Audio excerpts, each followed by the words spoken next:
Coming up next on Words and Numbers, public opinion polling. The IRS wants to know if you're a dual national. Dr. Jill Biden. And Bernie Sanders and AI. Hi, I'm James. And I'm Antony. And this is Words and Numbers.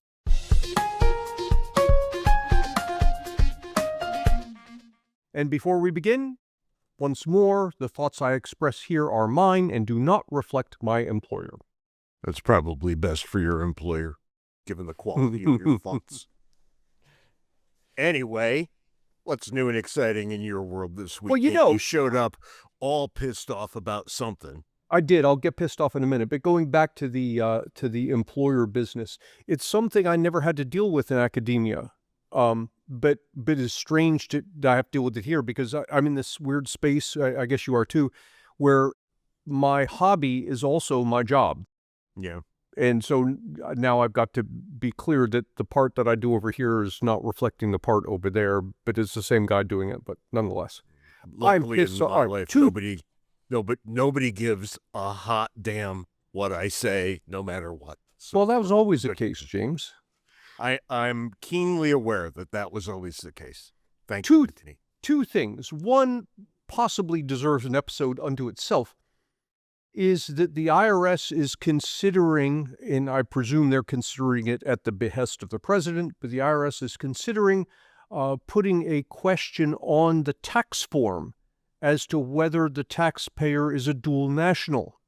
We've been down this road just a couple of months ago of the president wanting to know who's a dual national and raising all kinds of course, it's under the guise of getting hold of the illegal aliens and all of that. But the fact is there are a tremendous number of us who are legally dual nationals. It's never been a problem. Now, all of a sudden, it's a problem. But that's a side thing. Here's what's bothering me. When the IRS starts to ask these questions, I claim our right to privacy completely disappears. Because the IRS can be used to ask on the tax form basically anything about us, right? And of course, we all know how it works with the IRS. You're guilty until you prove yourself innocent. So they ask for proof of citizenship. And you might think, well, that's not such a big deal. But I warn our brothers and sisters on the right, what happens when under a Democratic president, the IRS starts asking if you own a gun? And to our brothers and sisters on the left, what happens when, like we have now, a Republican president, when they ask questions like, have you had gender reassignment? What? And here's the problem. Everybody's got to file. So everybody's got to answer the questions. They ask the question, and you can lie, I guess, but then you're lying to a federal agent in the form of the IRS, and that unto itself is a felony. I refer you. I might point out at this moment that this is exactly the same nonsense that happens with the census every 10 years. Yeah, well, but at least with the census, I guess you're not required to answer, are you? I believe you are. And show up at your door. Well, that's interesting. I don't know the details of the legality of it. So let me not shoot my mouth off here. I will say, and I have said on this podcast before, that I have fibbed to the nice people who come to the door to ask questions about the census. You might recall that I had, what did I tell them? 12 bedrooms and no bathrooms at my house in Utah. Well, see, but this is an interesting thing because the Constitution calls for the government to count the people. It doesn't call for the government to ask all the questions that it's asking. And yet it does anyway. Yeah, it does anyway. But nonetheless, I've been starting to think about this IRS thing. What happens to the First Amendment here? For example, suppose you have a president or you have the IRS put a question on there, have you ever spoken ill of the government? Now, both you and I have spoken ill of the government. We've also spoken well of the government. But they ask that question, what happens? If I answer yes, does that mean I'm going to risk getting extra scrutiny on my tax return? If I answer no, well, I've committed a felony because I've lied to a federal agent. Probably best just to say no. Hope nobody at the IRS is a words and numbers fan. And as a matter of fact, it would be almost impossible to imagine anyone at the IRS being a words and numbers fan. If you're out there, please get in touch. I have an important matter to discuss with you. But be that as it may, I found something fascinating, Antony. I mean, really fascinating. It's an interactive poll between The Economist and, what the hell was it? U.gov, I think it was. Is that what? U.gov is the thing. U.gov's the thing, yeah. And they just asked about a bunch of public figures. And the list of people who polled well and the list of people who polled poorly are somewhat predictable, but somewhat surprising. Who do you think in the entire world polled at the very top of the list? You mean, are these people or classifications of people? No, people, human beings. Individuals. Who was top? Yeah, by a country mile. I don't know. Typically, it's the Dalai Lama and such things. Pope Leo. Is it some pop artist? Pope Leo, really? By more than 20 percentage points over number 2, who is Jon Stewart. And then down the list, Mark Kelly, John Ossoff, Glenn Youngkin, James Tallarico, Ro Khanna, Pete Buttigieg, Josh Shapiro. Buttigieg and Shapiro, it should be noted, are +1. Pope Leo is +37. Good Lord, how about that? So Democrats doing okay in that top grouping. Who polled the worst at just about the same number as Pope Leo? Got a guess? I'm sorry, it's got to be Donald Trump. That is incorrect. Oh, yeah? Tucker Carlson. Really? I didn't know he was a... Is he that popular that he could show up on the thing? Yeah, -36. And this was about a 1,500-person poll, so it should be pretty well represented. Where does Donald Trump's got to be somewhere on there? Third from the bottom at -17, with Don Jr. at -27, Ron DeSantis -10, Marco Rubio and J.D. Vance -8, Gavin Newsom, a Democrat, -5, Thomas Massey -4, Kamala Harris -3, AOC -1. Huh. Is it all politicians except for Tucker and Jr.? No, you can't. Jon Stewart, I don't think you can call Don Jr. a politician. No, I mean all politicians except for. Yeah. No. But Democrats are both doing well and poorly. Republicans are doing generally poorly. And keep in mind, there's a bunch of people who don't make the list either way. Right. But it's an interesting list as we kind of peer off into both the midterms and the next presidential election. AOC at -1 is not good news for her because she's already running for president, make no mistake. Yeah. And Mark Kelly at +10, he should be thinking, hey, what about me? Right, yeah. Maybe I should run for president, right? And look, he's got, you might not like him, and I certainly have my differences with him. He is a senator in my home state of Arizona, but he sure does have the resume for it.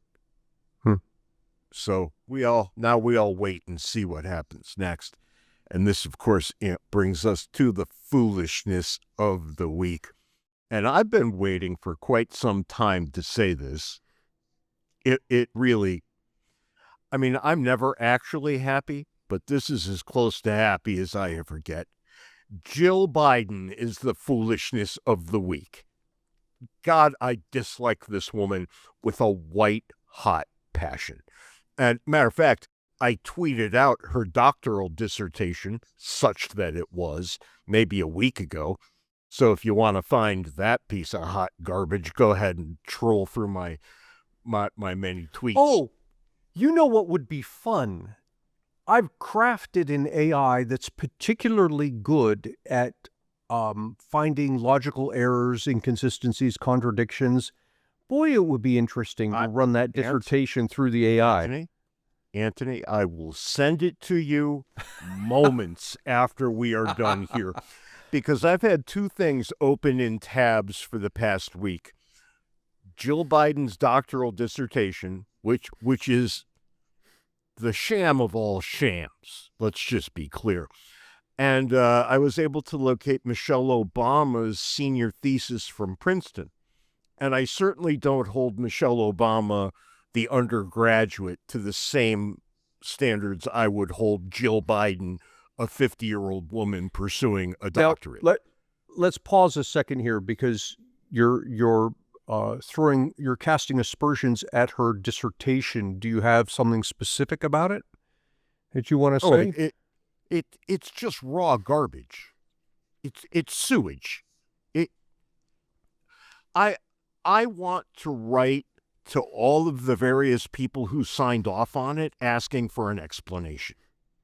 And let me point out to our listeners, now James clearly has feelings about this. He hasn't identified any point by point yet.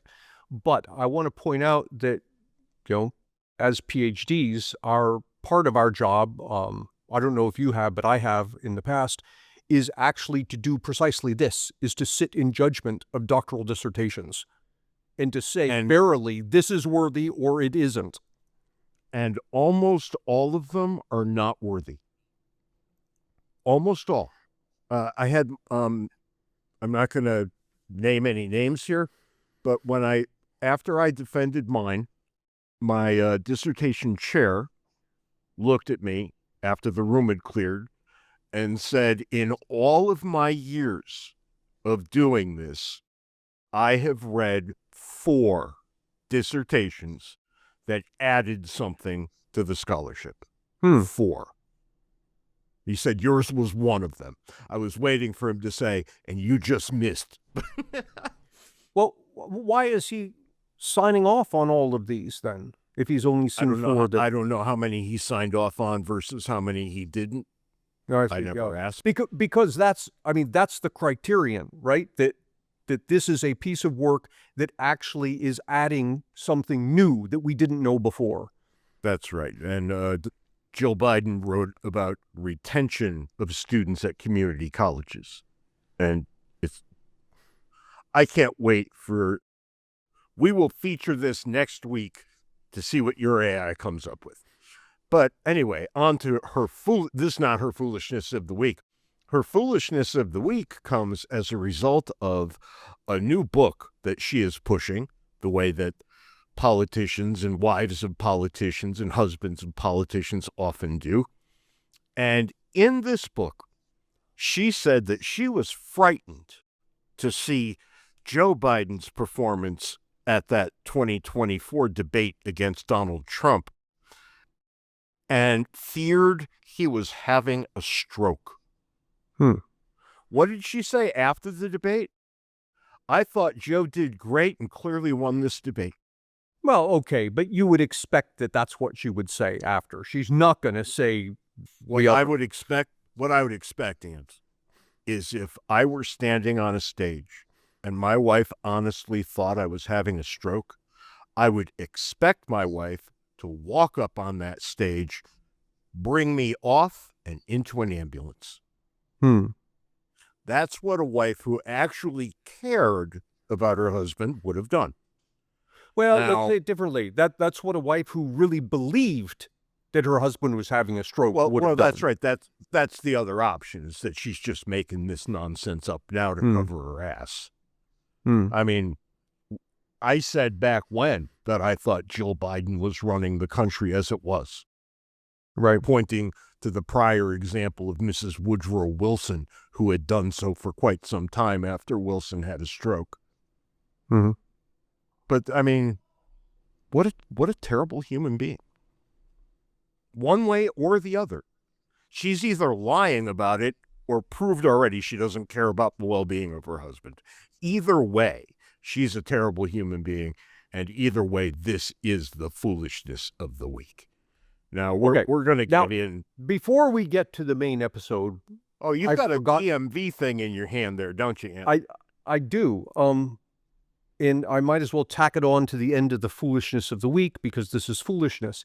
I get this thing in the mail that Virginia, I've got to re-register my license, as you do these sorts of things. And so I get on there. Of course, I have an electric car. I get on there and it says, oh, you have an electric car. There's a new Virginia tax on you. Click here to learn more. So I click there. And it's like an alternate universe. You remember just a couple of years ago when all the states and the federal government were bending over backwards to give us tax credits to get us to buy fuel-efficient cars and hybrids and electrics? Well, now it says, I click on Learn More, and it says, if your car gets more than, I forget what the number was, more than X miles per gallon, there's a special tax you've got to pay because you're not buying enough gas and contributing to the gas tax revenue. Well, but here's the thing. You're not getting more than X miles per gallon because you're not using gallons at all. That's like dividing by zero. Right. Well, yeah, but what it says is, okay, well, but, that, and if you're electric, you got to pay this thing. It is, James, it was, now, of course, I bought 3 years all at once, but it was $460. $460. The state of Virginia is imposing a special tax on people who have fuel-efficient vehicles. I'm going to say to you what my mother used to say to me at times like this. Serves you right for wanting something. Just astounding. Of course, astounding. you and I predicted this back when states and the federal government first started subsidizing these things. We said, wait till they find out that they've lost money on the gas tax revenue. All of a sudden, they're going to be taxing these vehicles. People laughed at us and said, oh, no, because it's bad for the planet and blah, blah, blah, blah, blah. Yeah. Well, apparently, what the government cares about is its revenue, not what's good for the planet. And I seem to remember people starting by saying, you two idiots, and then having their opinion. But here we are, as usual. Let me add to the whole thing, because someone might say, well, okay, but Virginia does other things and it needs tax revenue. No, it doesn't. We had a surplus last year. Why am I being taxed for this when we're sitting on a surplus? I'll tell you why. Because politicians have decided to spend that surplus. Somehow we have switched bodies here. Do you want to say the F word? Because that's what I would be doing. That's fine. Okay. And look, I have looked into some minor degree the Virginia state government, and you got a pack of whack jobs running that state. Pack of whack jobs. Our new governor comes in and immediately lists an entire menu of not tax increases, but wholesale new taxes that didn't exist before. And they're piddly things like if you get DoorDash, there's going to be a special tax on that. Netflix, special tax on that. And I underline once more, this is for a state that's running a budget surplus. You elected a bunch of lunatics, and now they're doing what lunatics do. Congratulations. Right. Congratulations. Sorry, let's go to the main episode. Yeah, well, something caught my eye, and it was Bernie Sanders, the way it always is. But before we get there, because that was 2 days ago, Donald Trump, because here we are, getting in on the action. He signed an executive order today asking, and we're going to be talking about AI, Ant's favorite topic. Trump signed an executive order today asking, there's a verb for you. The order asks companies to give government early access to AI models so they can check it out and make sure everything's on the up and up. That's like asking me to guard the cookie jar. What on earth are you thinking? More than that, there's going to be no cookies. That's just more than that. I'll tell you, the experts in AI aren't in the government. So I don't know what the government's going to do with its sneak peek at the new versions. Well, it'll ask a bunch of dopey-ass questions of the AI, kind of like a bunch of old boomers would, and it will say, oh, this is great, it answers questions. And then AI will just casually take over the world 20 minutes later, having skirted the issue. But we're not here to talk about Trump. Okay. You have something to add, I see. I was going to say, you remember when some years ago Volkswagen was caught because it had programmed the software in the Volkswagens to know when they were being tested by the EPA and to shift into a special environmental mode? It is so much easier to do that with AI. Design it so that it can recognize when some government official is putting it through its paces and be all nice and flowery and just say nice things, whatever it is. I'm guessing that's right. Well, on to Bernie, who's had yet another one of his bright ideas.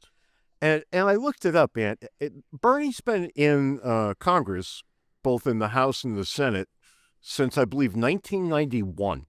And hasn't managed to read the Constitution, or if he hasn't managed to understand it. That's clear enough. But since 1991, he has, and this is reason not to worry about the nonsense he's trying to pull right now. Since 1991, he has introduced 8 pieces of legislation that became law. And are you going to tell us how many he has introduced that didn't become law? You can't even, given the way that people co-sign things, you really can't get that far down the road. I'm just talking about Bernie ideas that became law. And they were very minimal. They didn't amount to much, right? You would look at them and think, I mean, that's not the brightest thing in the world, but it's not that big a deal, right? These are the kinds of things that Bernie introduces that make their way all the way through the system. But now, Bernie's got a fresh new idea. He wants to confiscate. Let me use Bernie's own words, because I'm going to pollute the water immediately with the use of the word confiscate.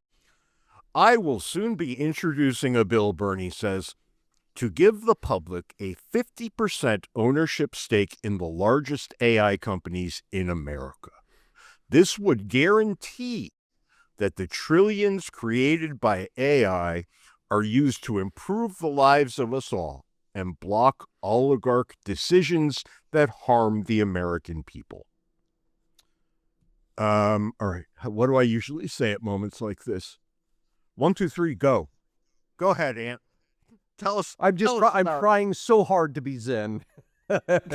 This is complete nonsense. Not even starting with, but public ownership. This is not public ownership. This is politician ownership. That's who's going to be controlling. All right. I see what's going to happen here. I'm going to head it off at the pass for 1 minute. Just 1 minute. Because I'm still mad about the DMV. Yeah, and if you haven't been mad about the DMV your entire driving life, I don't know what to tell you. The DMV is the worst thing we have ever done to ourselves. And we've done some shit. But anyway, a couple of episodes ago, we talked about what if AI creates extraordinary wealth while simultaneously dismantling the jobs market. And then definitionally, we'd be looking at a situation in which the few owners of the AI systems would in fact accumulate all the wealth to themselves. Of course we would. And that would leave regular people, as we call them, including you and me, kind of out in a lurch. So I get where Bernie's coming from here, but there's a lot baked into the premises that I'm not convinced. I mean, Allie threw it out there as a possibility. I'm not convinced that's what's going to happen. It's a possible outcome. I don't even think it's possible. I don't think it's a particularly likely outcome, but here we are. So Bernie, rushing in to save the day, says, I know, let's just take half of those companies, distribute them to the American people through the government, which is the only way anything ever gets to anybody in Bernie's mind, and then nobody will be poor. Well, all right, so let's hang on and dig into this a little bit.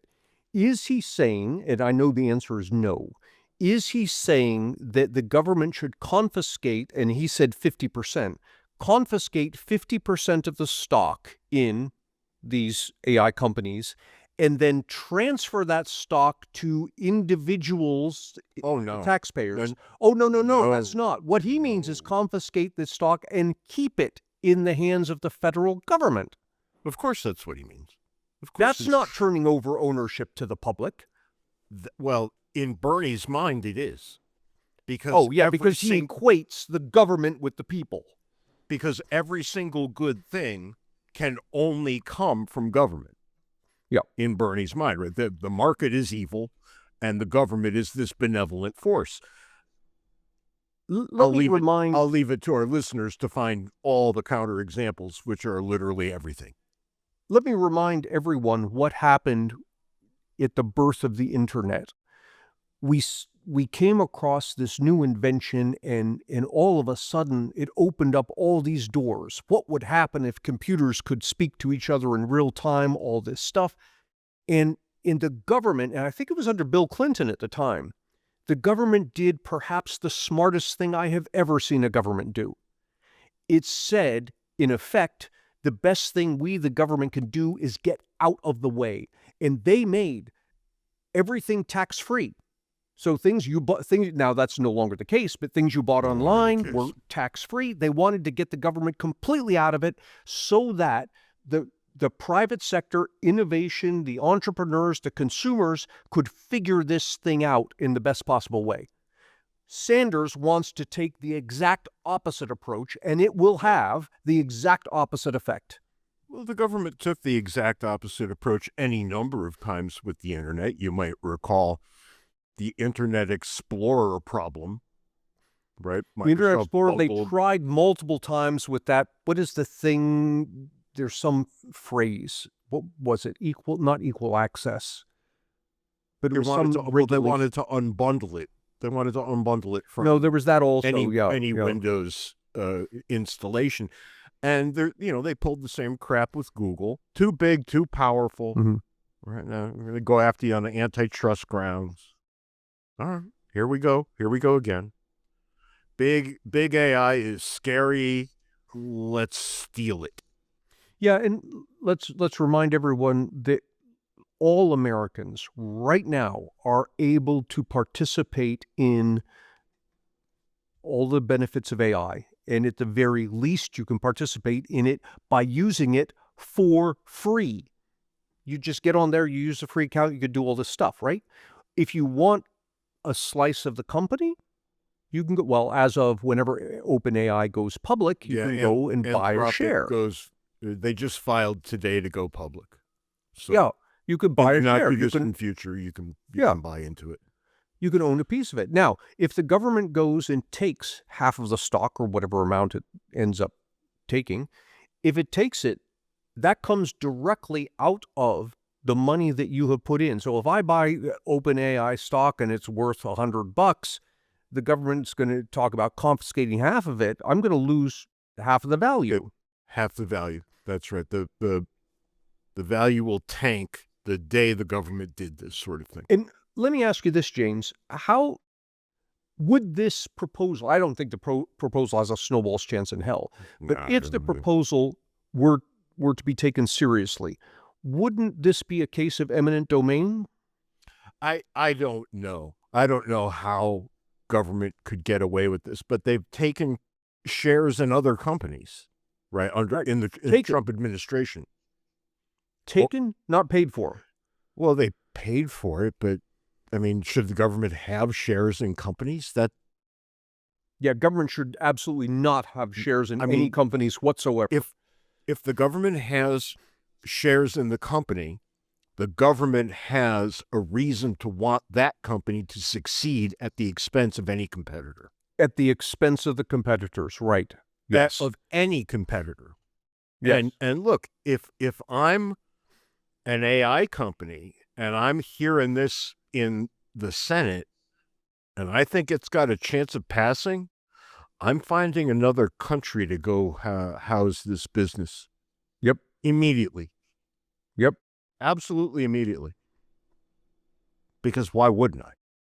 And, you're not going to go to Russia and you're not going to go to China. You're going to go to some place that's just going to leave you alone. And I'm guessing there are a lot of countries that would like that to happen. Yeah, and think that through for a moment. Let's suppose the federal government ended up owning half of OpenAI, and let's suppose, for the sake of argument, that's worth $1 trillion. Some bright individual comes along with a better version of AI that uses less energy, does the whole thing better, all of this.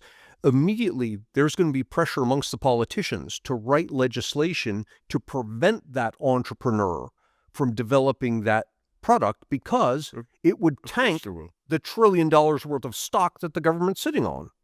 That's right. That's right. And I mean, really, the problem here is that anybody in the government, and of course it would come from Bernie Sanders, of course it would, but the fact that anyone in the government would think it's a good idea to just simply wave a wand and confiscate half of a corporation. I mean, I don't even know what to say about this. It's so ridiculous. Okay, so let me back off and actually take this seriously, because I mean, we've been ranting about this for all very good reasons. I don't think this has any chance, and I don't think Bernie is stupid for proposing it. I think Bernie faces an electorate that is, how should I say, they share these ideas that he's putting forth, and he throws them out there so that his electorate will like him, they'll reelect him. And I'm sure Bernie knows in his own mind, not only does he know in his own mind that this doesn't have a chance, I would imagine that he actually wouldn't want this law passed. What he's looking to do is to generate advertising for himself amongst his voters. I think he would want this law passed. And then he You think would so? want to go to 3/4, and then he would want to go to 100%, because that's what Bernie wants. Bernie wants the government to run everything. Bernie's worth over $1 million. I'm sure a decent chunk of that is in stock. I wonder how his tune would change if we suggested confiscating half of whatever his major companies are that are in his retirement portfolio. Oh, I think we should just tax all millionaires at 1/2. Bernie would have to give up 1.5 of his houses and half of his holdings. Because back when, in the olden days, in the long, long ago, Bernie used to tell us that millionaires and billionaires were evil. And then he became a millionaire, and millionaires, for some reason, were omitted from the list of the evil. Now it's just billionaires. And soon it will be billionaires and trillionaires. So I guess that's where we are. But that's where we always are with these fools who we keep electing. So maybe, I mean, I'm just throwing this out there, it's time to stop electing fools. I've just asked for literally a pie in the sky. I know it'll never happen. You know it'll never happen. But it's fun to think about from time to time. As we think about it from time to time, it should bring a little bit of a smile to your face. Look at me. I mean, my cheeks hurt. I'm smiling so much. And when you do smile, it's easier to be nice to each other. So just try to be nice to each other. It's a little tiny bit, as I am with one Antony Davies, who on the best of days is not that bright. But I'm still nice to him because he is my friend, and that's just how things work. And we'll see you next week with some new fresh hell that some other politician has done. And until then, Ant, I'll catch you later.